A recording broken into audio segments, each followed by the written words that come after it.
केंद्र में मेरे सहयोगी राम मोहन नायडू जी, मुरलीधर मोहोल जी, आईआईटी बोर्ड ऑफ गवर्नेंस के चेयरमैन पीटर एल्बर्स जी, आईआईटी के डायरेक्टर जनरल विली वॉम्सी, इंडिगो के मैनेजिंग डायरेक्टर राहुल भाटिया जी, अन्य सभी महानुभाव, देवी और सज्जनों, आईआईटी की 81st एनुअल जनरल मीटिंग और वर्ल्ड एयर ट्रांसपोर्ट समिट में मैं आप सब अतिथियों का भारत में स्वागत करता हूं, आपका अभिनंदन करता हूं। ये कार्यक्रम 4 दशक बाद भारत में हो रहा है। इन 4 दशकों में भारत में बहुत कुछ बदल चुका है। आज का भारत पहले से कहीं ज्यादा आत्मविश्वास से भरा हुआ है। ग्लोबल एविएशन इकोसिस्टम में हम न केवल एक विशाल मार्केट है, बल्कि पॉलिसी लीडरशिप, इनोवेशन और इंक्लूसिव डेवलपमेंट के प्रतीक भी है। आज Bharat global space aviation convergence का एक उभरता हुआ लीडर है। पिछले 1 दशक में भारत की सिविल एविएशन सेक्टर में ऐतिहासिक उड़ान से आप सब भली भांति परिचित हैं। साथियों, ये समिट, ये डायलॉग एविएशन के साथ ही ग्लोबल कोऑपरेशन, क्लाइमेट कमिटमेंट्स और इक्विटेबल ग्रोथ के शेयर्ड एजेंडा को आगे बढ़ाने का एक माध्यम भी है। इस समिट में आप जो चर्चा कर रहे हैं, उससे ग्लोबल एविएशन को नई दिशा मिलेगी। मुझे विश्वास है हम इस सेक्टर की इन्फिनिट पॉसिबिलिटीज को टैप कर पाएंगे, उन्हें और बेहतर ढंग से यूटिलाइज कर पाएंगे। फ्रेंड्स, आज हम सैकड़ों किलोमीटर की दूरी, इंटर कॉन्टिनेंटल जर्नी केवल कुछ घंटों में तय कर लेते हैं, लेकिन 21st सेंचुरी की दुनिया के सपने हमारी इन्फिनिट इमेजिनेशन रुकी नहीं है। आज इनोवेशन और टेक्नोलॉजी अपग्रेडेशन की स्पीड पहले से भी कहीं तेज है, और हमारी स्पीड जितनी तेज हुई है, हमने उतनी ही डिस्टेंट डेस्टिनेशन को अपनी डेस्टिनी बनाया है। आज हम एक ऐसे मुकाम पर खड़े हैं जहां हमारे ट्रैवल प्लान केवल धरती के शहरों तक सीमित नहीं है। इंसान आज स्पेस फ्लाइट्स और इंटरप्लेनेटरी यात्राओं को भी कॉमर्शलाइज करने, उसे सिविल एविएशन के लिए खोलने के सपने देख रहा है। ये बात सही है कि इसमें अभी समय है, लेकिन ये बताता है कि आने वाले समय में एविएशन सेक्टर कितने बड़े ट्रांसफॉर्मेशन और इनोवेशन का केंद्र बनने वाला है। भारत इन सभी संभावनाओं के लिए तैयार है। मैं इसका आधार भारत में 3 मजबूत पिलर्स के कारण बता रहा हूं। पहला, भारत के पास मार्केट है। ये मार्केट मात्र कंज्यूमर्स का समूह नहीं है, ये भारत की एस्पिरेशनल सोसाइटी का प्रतिबिंब है। दूसरा, टेक्नोलॉजी और इनोवेशन के लिए हमारे पास डेमोग्राफी, और टैलेंट है। हमारे युवा नए दौर के इनोवेटर्स हैं जो आर्टिफिशियल इंटेलिजेंस, रोबोटिक्स और क्लीन एनर्जी जैसे क्षेत्रों में ब्रेक थ्रू ला रहे हैं। तीसरा, हमारे यहां इंडस्ट्री के लिए ओपन और सपोर्टिव पॉलिसी इकोसिस्टम है। इन तीनों सामर्थ्य के दम पर हमें मिलकर भारत के एविएशन सेक्टर को नई ऊंचाई पर लेकर जाना है। फ्रेंड्स, बीते वर्षों में भारत ने सिविल एविएशन के क्षेत्र में एक अभूतपूर्व परिवर्तन देखा है। आज भारत दुनिया का तीसरा सबसे बड़ा डोमेस्टिक एविएशन मार्केट है। हमारी उड़ान योजना की सक्सेस इंडियन सिविल एविएशन का एक गोल्डन चैप्टर है। इस योजना के तहत 15 मिलियन से ज्यादा यात्रियों को सस्ती एयर ट्रैवल की सुविधा मिली है। कई नागरिक पहली बार हवाई सफर कर पाए हैं। हमारी एयरलाइंस भी लगातार डबल डिजिट ग्रोथ हासिल कर रही है।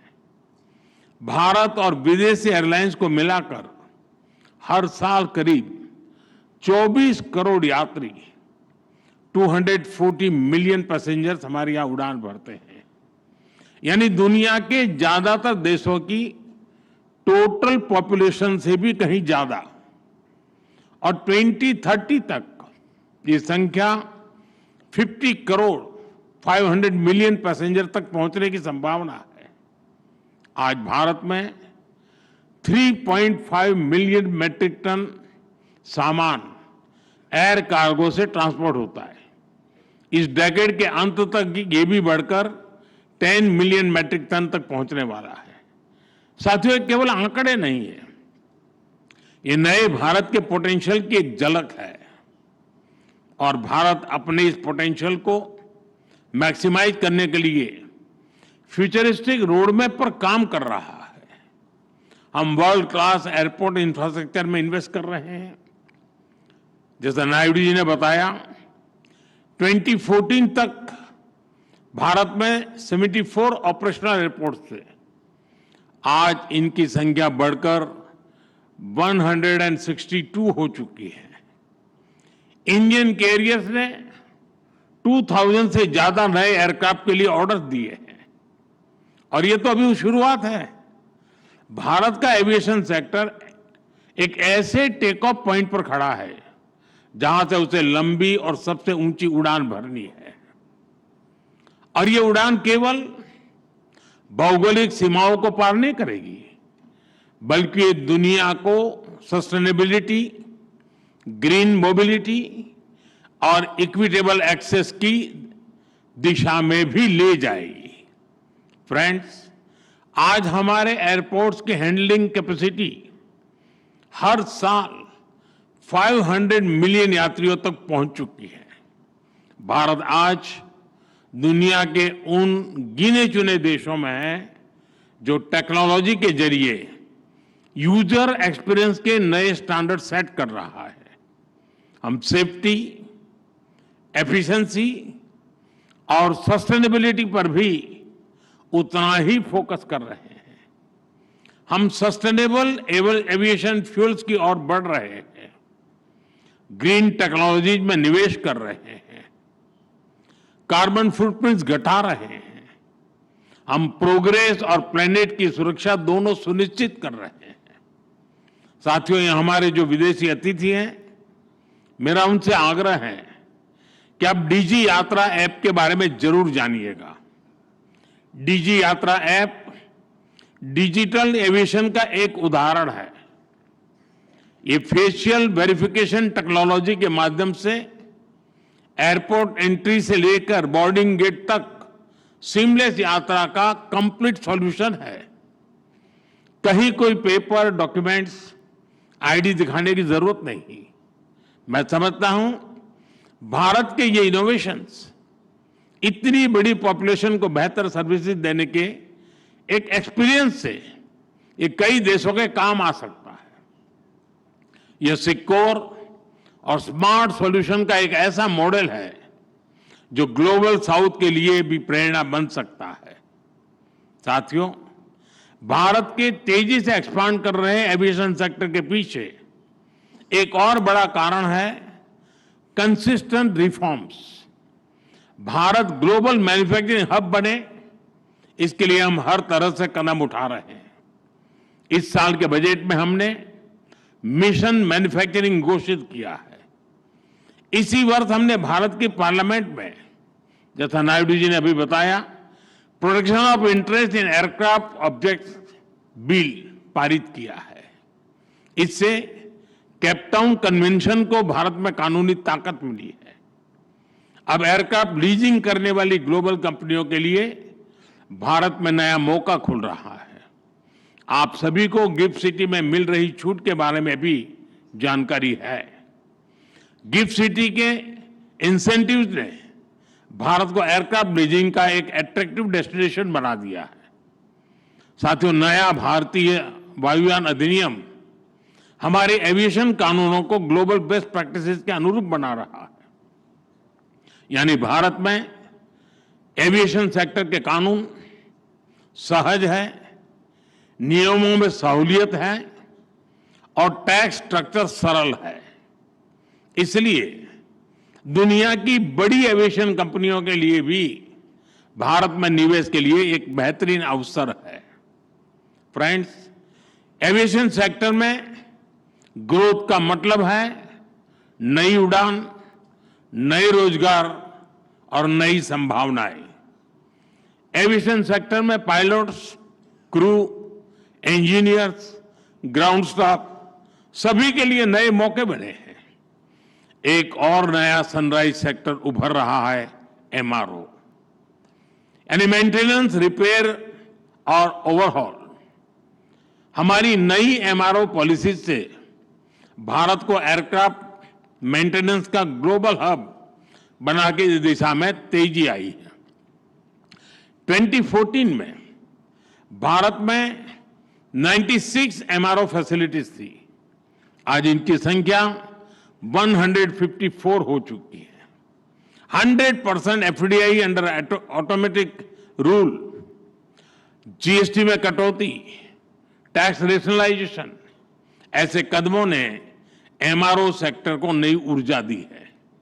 अब हमारा लक्ष्य है 2030 तक भारत को $4 बिलियन का एमआरओ हब बनाना। साथियों, हम चाहते हैं कि दुनिया भारत को सिर्फ एक एविएशन मार्केट नहीं, बल्कि एक वैल्यू चेन लीडर के रूप में भी देखें। डिजाइन से लेकर डिलीवरी तक Bharat global aviation supply chain का इंटीग्रल हिस्सा बन रहा है। हमारी दिशा सही है, हमारी गति सही है, इसलिए हमें विश्वास है कि हम तेजी से आगे बढ़ते रहेंगे। मेरा आग्रह है, मेक इन इंडिया के साथ सभी एविएशन कंपनियां डिजाइन इंडिया भी करें। साथियों, भारत के एविएशन सेक्टर का एक और मजबूत पक्ष है उसका इंक्लूसिव मॉडल। आज भारत में 15% से अधिक पायलट महिलाएं हैं। ये ग्लोबल एवरेज से 3 टाइम्स ज्यादा है। दुनिया भर में कैबिन क्रू में महिलाओं की औसत भागीदारी लगभग 70% है। हमारे यहां 86% है। भारत के एमआरओ सेक्टर में महिला इंजीनियरों की संख्या भी ग्लोबल एवरेज से आगे बढ़ रही है। साथियों, आज एविएशन सेक्टर का एक और की कंपोनेंट ड्रोन टेक्नोलॉजी है। भारत ड्रोन टेक्नोलॉजी को टेक्नोलॉजिकल एडवांसमेंट के लिए इस्तेमाल कर रहा है। साथ ही हमने इसे फाइनेंशियल और सोशल इंक्लूजन का एक टूल बनाया है। ड्रोन के जरिए हम महिलाओं के सेल्फ हेल्प ग्रुप्स को एम्पावर कर रहे हैं। इससे खेती में, डिलीवरी में, सर्विसेज में महिलाओं की भागीदारी बढ़ी है। साथियों, एविएशन में सुरक्षा को हमने हमेशा टॉप प्रायोरिटी पर रखा है। आईकाओ के ग्लोबल स्टैंडर्ड से भारत ने अपने नियमों को अलाइन किया है। हाल ही में आईकाओ की सेफ्टी ऑडिट ने हमारे प्रयासों को सराहा है। एशिया पैसिफिक मिनिस्ट्रियल कॉन्फ्रेंस में दिल्ली डिक्लेरेशन एडॉप्ट होना भारत के कमिटमेंट का प्रमाण है। भारत हमेशा ओपन स्काईज और ग्लोबल कनेक्टिविटी के समर्थन में खड़ा रहा है। हम शिकागो कन्वेंशन के सिद्धांतों का समर्थन करते हैं। आइए हम मिलकर एक ऐसा फ्यूचर बनाएं जहां हवाई यात्रा सभी के लिए एक्सेसिबल, एफोर्डेबल और सिक्योर हो। मुझे विश्वास है कि आप सभी एविएशन सेक्टर को नई ऊंचाई पर ले जाने के नए समाधान निकालेंगे। मैं आपको अनेक अनेक शुभकामनाएं देता हूं। बहुत बहुत धन्यवाद।